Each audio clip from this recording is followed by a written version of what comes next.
So again, you've gone to the extension task and you want to try and complete them, which is great. And this extension task is to create a fallen cube or a fallen block or some sort of fallen object that would just fall out the sky as an extra hazard to your game. So think about how you do that. Firstly, we would want to actually make the fallen block.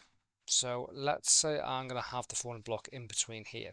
So for me, this is probably the best place to make it. So I'm just going to right click and I'll make a new 3D object and just a simple cube. I'll call it falling cube.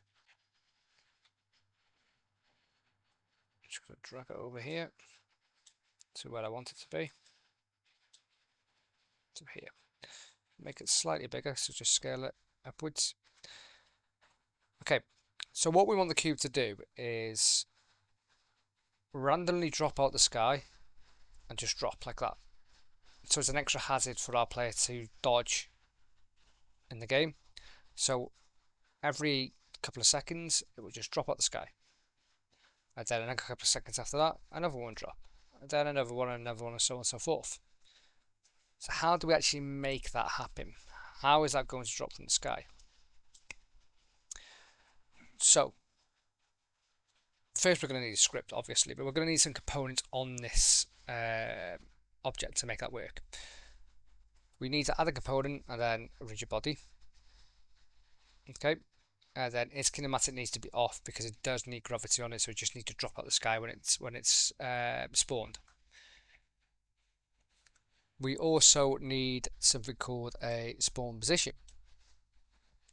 So this is kind of like a prefab object. So I can actually just drag this straight in and call this the fallen cube and just delete this now. Doesn't need it. What we do need though is our object that we actually want to spawn. So let me undelete that. And I'm going to duplicate it. I'm going to call it spawn position or cube spawn position. Cube spawner, let's call it cube spawner. At the minute it's prefab.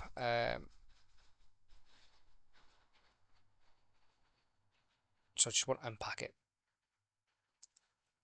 Let me get rid of the mesh collider because I don't need that. I'm literally only duplicating it so I have it in this position here, just so I know where it's going to fall out of. I'm just going to move it, see how I got this collider now moving. I'm just going to move it up in the sky, so about there. So what's going to happen is when the script is called from that position, it's going to drop from there. So we can delete that now.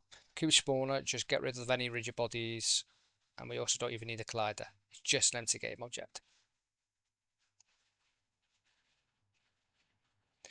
Okay, so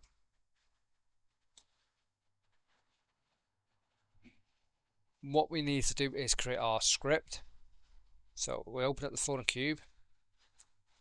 I'm actually going to write this script out with you step by step. So you need a serialized field, and it's a reference to our game object, and that's going to be called the cube prefab. And this is just a reference to the cube prefab.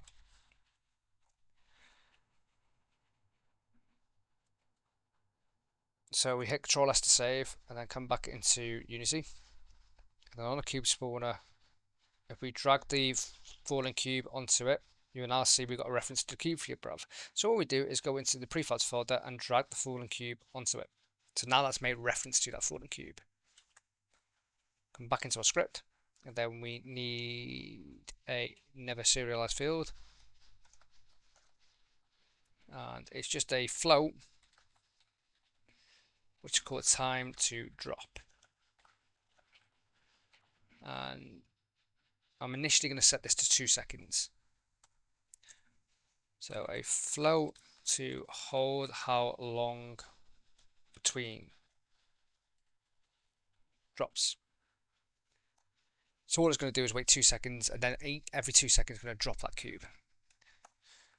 I need some more variables. So private vector 3 spawn position. So reference to the position the prefab was spawned from.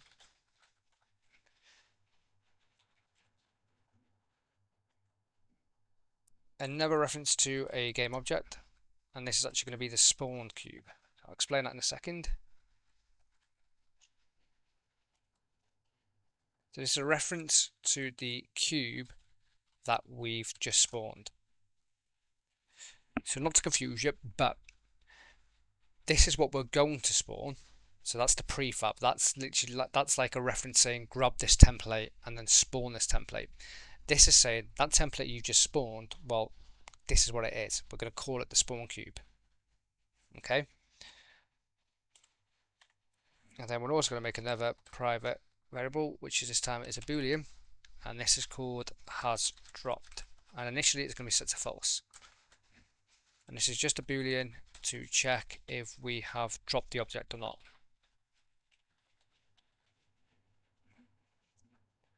So we need our start function, so private void start. Remember, this runs every time the level loads, so runs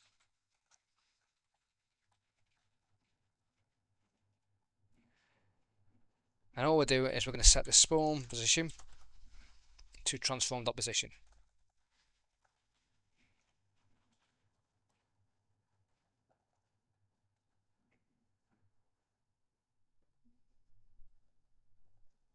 So set the spawn position to the current position of the game object the script is attached to. So basically set the cube spawner to this position here. So this is where the starting position is, or the spawn position. So this is exactly where our cube's going to spawn from. We make a new function, which is a private update. So this runs once frame. So if has dropped is not true. So if an object has not dropped, what we're going to do is start coroutine. So remember from the last lesson, a coroutine is a countdown. And we're going to call this countdown dropped or drop prefab.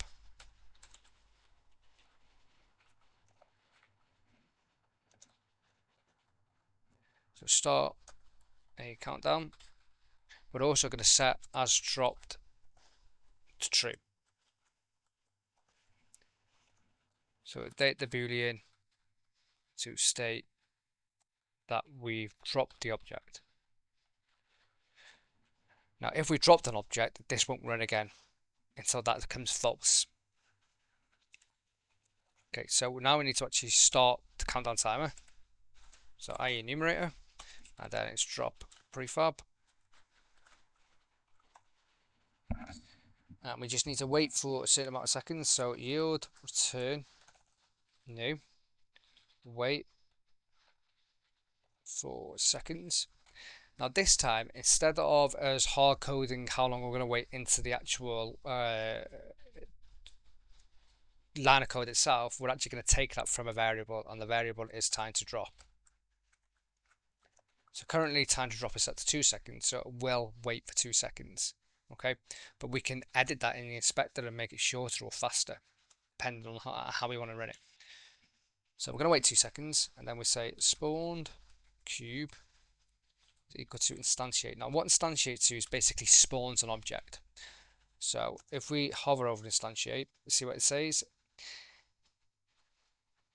It says object.instantiate. So object original, which is going to be our prefab, and then the vector3.position, and then the criterion, and then rotation.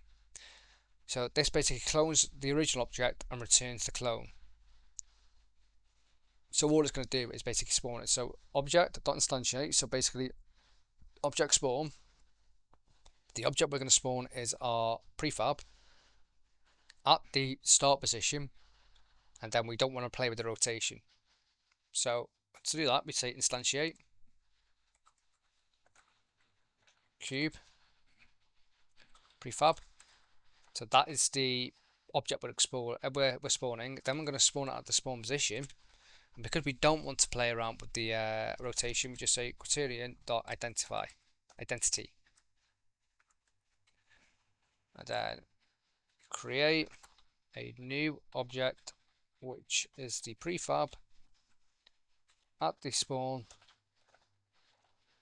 position with no rotation.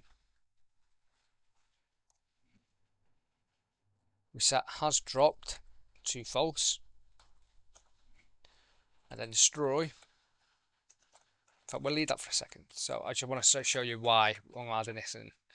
So let's just go onto here and actually now watch it spawn.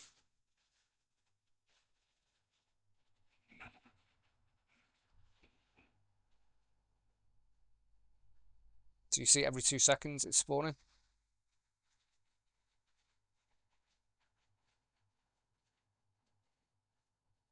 So it's every 2 seconds after this first started spawning.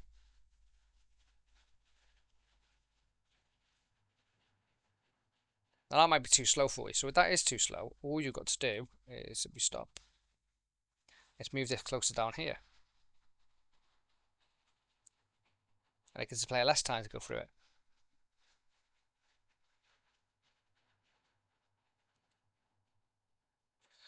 But what you'll notice is that if we look in our hierarchy, we've just got clones and clones and clones and clones and clones.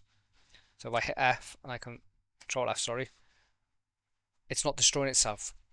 But that's a problem. Eventually, if you've got thousands of these cloned objects in your game, you're going to run out of memory. So to fix that, go back to our script.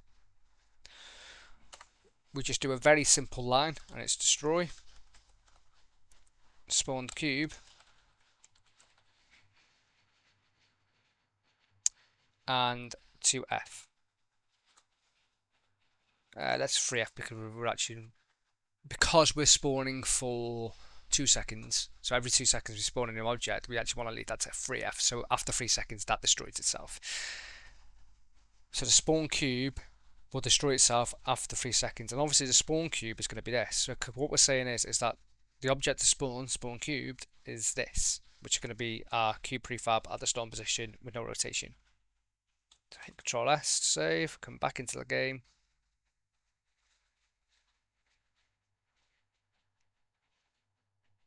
Hit play.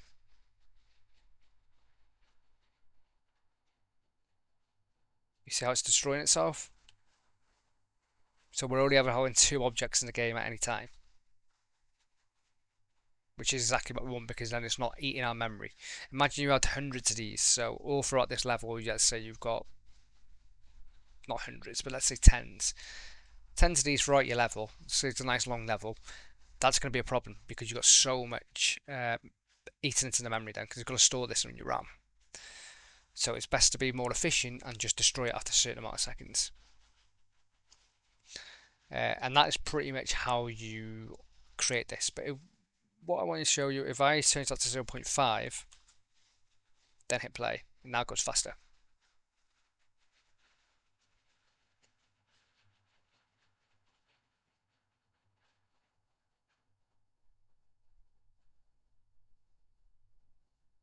If I increase that to 1 second, that's kind of more manageable. So I would probably set that to 1 second myself.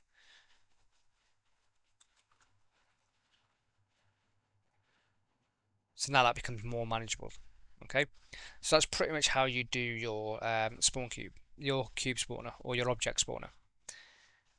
The reason I wrote the code out for you is because I want you to see how code is actually written, and I can still explain what's going on. But to break it down one more time, what's happening, all we're doing is we're making a game object, and we're getting reference to it, and that's our cube prefab.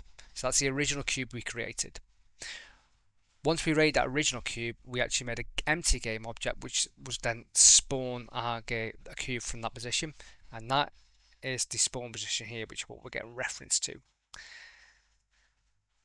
The amount of time it's taken to drop is just a float, which we can edit, and we initially set it to 2 seconds. We figured that that was a bit too slow flow, so we changed to 1 second, but that's just a float and it was called time to drop. We made another game object, which is a spawn cube, and this spawned cube is just making reference to the cube we've spawned from our prefab. Has dropped, which is a boolean, and we initially set it to false, and that's just indicating whether we've dropped the cube or we haven't dropped the cube. What we're saying is that at the start of the game, or start of the level, set the spawn position to the position of the empty game object, and then if had dropped isn't true, so if basically we haven't dropped anything, start the code routine and then set has dropped to true. When you start the code routine, you're waiting whatever time is set in time to drop, so initially 2 seconds, but in the end we set to 1 second, and then we're saying spawn cube is going to be the instantiate cube prefab at the spawn position with no rotation. We set has dropped to false, so we can spawn another one, and then after 3 seconds we're going to destroy the cube, and that's pretty much all there is to it. So let's just set this.